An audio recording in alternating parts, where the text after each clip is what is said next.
Good afternoon, good afternoon, good afternoon.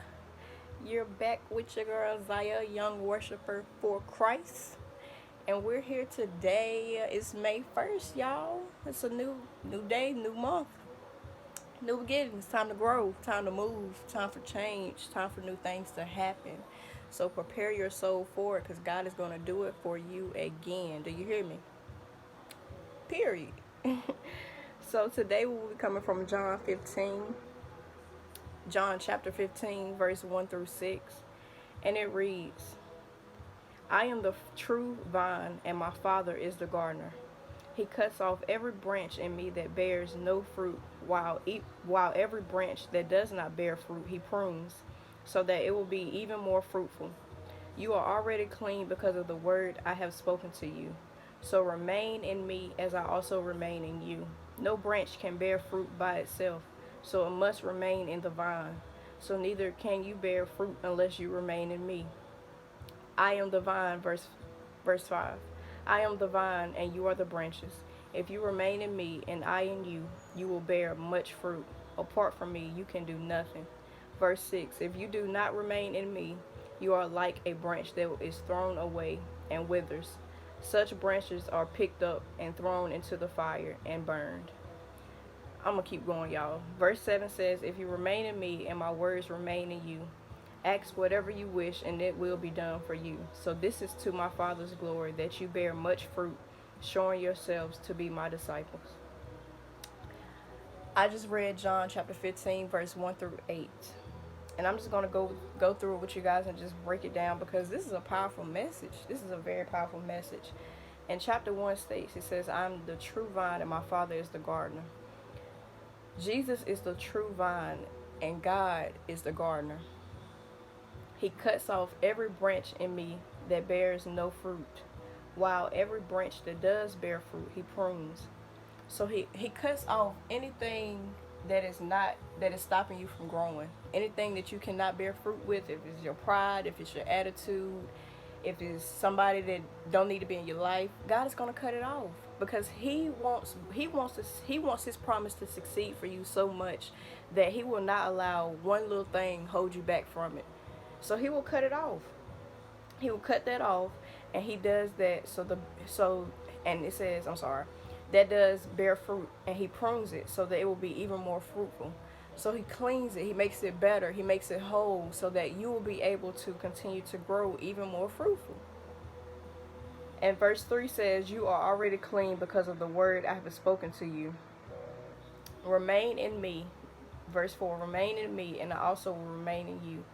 Do not snap off your branch and think that you're going to be able to super glue it and gorilla glue it back on just because they say gorilla glue strong. You're not going to be able to snap that back on in that time because God said, I have already spoken. You are already clean. I have already spoken the words to you. So remain in me. Don't leave me for a quick second and try to go over there to the other pie tree and see if you're going to be able to grow a branch just like you is over here thinking that they're going to grow the same. I'm the only gardener in this situation. I'm the only one that can, without me, you won't grow. You can go to that pie tree, but you won't grow like you will if you was over here with me in my garden. So he also says, verse 5 reads, I skipped one, I'm sorry. It says, verse 4 says, remain in me and I also remain in you. No branch can bear fruit by itself. It must remain in the vine. So neither can you bear fruit unless you remain in me. So basically what I just said, you ain't gonna grow over there that pie tree by yourself thinking you're gonna be able to build a tree that's gonna grow quicker and better than God's and with more fruit. Nah. So verse 5 says, I am the vine and you are the branches. If you remain in me and I in you, you will bear much fruit. I am the vine and you are the branches. God is the source, the vine. Won't no branches grow if you don't got no vine to grow them on, correct? He is the source to our life, y'all. It ain't no other way. It ain't no other way. It's no other way but through God. So if you allow your branches to grow and allow God to cut off what doesn't need to be there, allow God to cut that branch off and add this one on, and to allow your branch to be more fruitful, that's the best and only route that you have, honestly. It's the only route you have, so it's the best one. And he says, you will bear much fruit. Apart from me, you can do nothing. So if you do not remain in me, you are like a branch that is thrown away and it withers. Such branches are picked up and thrown into the fire and burned. So sometimes we do have a tendency when God see that we want to do it our own way. We're not trying to do it in the way that He wants. He'll allow a branch to go ahead. He'll be like, okay, he'll cut the branch off, and then once that branch falls, that's when you feel like you withered. Ain't nobody there for you. I don't feel loved. I don't feel like I got this because I ain't got that. You don't feel like you don't have a lot of things because you don't have your source no more. You cut yourself off from your source, from the main provider. These worldly things down here on the ground, once that branch fall and hit the ground, you're gonna worldly things now. Now you don't feel the same as you was if you was up there hanging on to that source. That source gave you energy. That source gave you strength. That source gave you light to grow, to produce, to do His word, to do His will. That's why you gotta stay connected to that source, to that branch, to that vine that will always and never change. That will always be the same.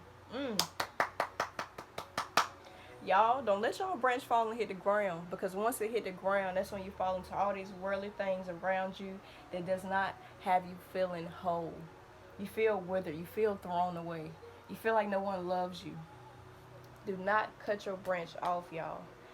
And it says, verse 7 says, if you remain in me, my words remain in you. Ask whatever you wish, and it will be done for you. You can't ask God to do things for you and demand that He gonna get them done and He gonna do this.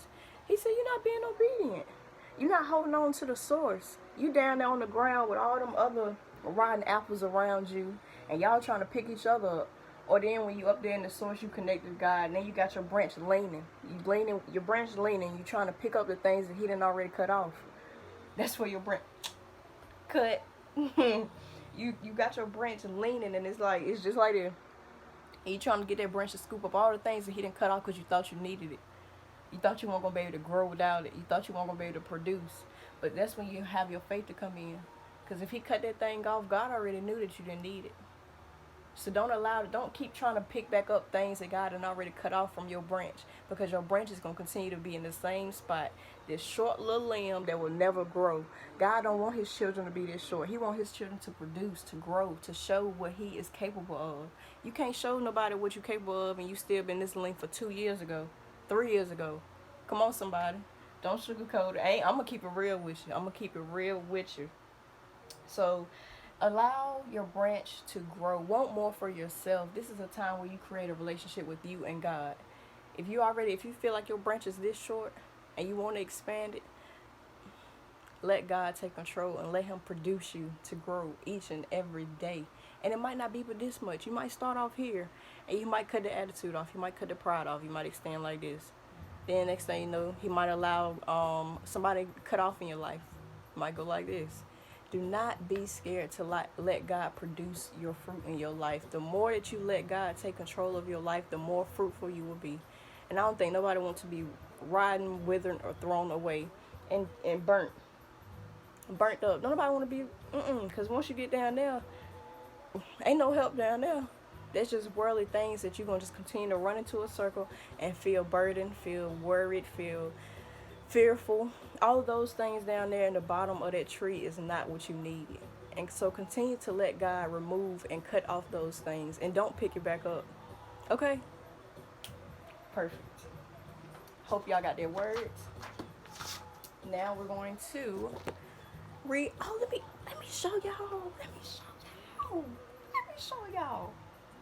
So my birthday was last Friday, right? Today is Friday. So last Friday, my birthday present from my mother. I forgot to show y'all my other videos. Ain't got my name at the bottom. She got me my own devotional book because she got tired of me taking hers. So when I post my pictures of my devotional, it will be from my own book.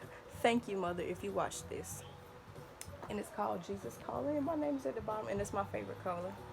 But anyway, so May 1st reads, you are on the path of my choosing. There is no randomness about your life. Here and now, compress the coordinations of your daily life. Most people let their moments slip through their fingers, half-lived. Excuse me. They avoid the presence by worrying about the future or longing for a better time and place. They forget that they are the creators of who, they forget that they are the creatures who are subject to the limitations of time and space. So they forget their creator who walks with them only in the present. Every moment is alive with my glorious presence to those whose hearts are immediately connected with mine. As you give yourself more and more to a life of constant communion with me, you will find that you simply have no time for worry. Thus, you are free to let my spirit direct your steps, enabling you to walk along the path of peace. Amen. Amen. So don't feel like y'all are nowhere y'all not supposed to be right now. You are on the path that he has chosen for your life. And there's no randomness about your life. He's the creator. He said he's the creator. He already knows everything that's gonna happen in your life, everything you did, everything you're gonna do, everything you're not gonna do, when you're not gonna do it, the time and the place and all of that. He's the creator. So y'all forget, not y'all, we forget that we are the creatures who are subject to no limitations of time and space. We're not limited to nothing, y'all, when you spend time in his presence and when you walk with him. He said, you forget that I'm the creator who walks with them only in the present. And I'm sorry, y'all. I know we're in a new month, but that's beautiful because in a devotional the other day, he said, when you begin a day with inadequate resources, which is lacking time, energy, money, all of that stuff. So when you're in a day with inadequate resources, you must concentrate your efforts on the present moment. This is where you are meant to live, in the present. Stop worrying about the future. You don't know if you're going to live the next 10 seconds of your life, not less 2 hours or 4 minutes. You don't even know what the next 10 seconds of your life holds. So why are you going to worry about the bill that needs to be paid next week, the car note that needs to be paid next week, the house, the rent, the mortgage? Y'all do not need to worry about none of that stuff. He said, thus, you are free to let my spirit direct your steps, enabling you to walk along the path of peace. When you meditate and walk in God's presence, it is nothing but peace, y'all. I'm telling you, you don't have time. He said, you don't have time. He said, as you give yourself more and more to a life of constant communion with me, constant, steady, all the time, pretty much daily. When you take your time, when you give yourself time to spend with him, you find that you simply have no time to worry, and you don't. When you spend time with God each and every day, you don't be thinking about none of them bills and all of that, because he is peace. He is joy. He's the spirit of happiness. He's life. He gives it to us. So do not disconnect your branch thinking that you have another vine or source that can provide you better than my God. So I hope that y'all got the word today, because I enjoyed preaching it. I ain't preach it, but I enjoyed talking on it, okay? So y'all have a great and blessed day. And I love each and every one of you guys.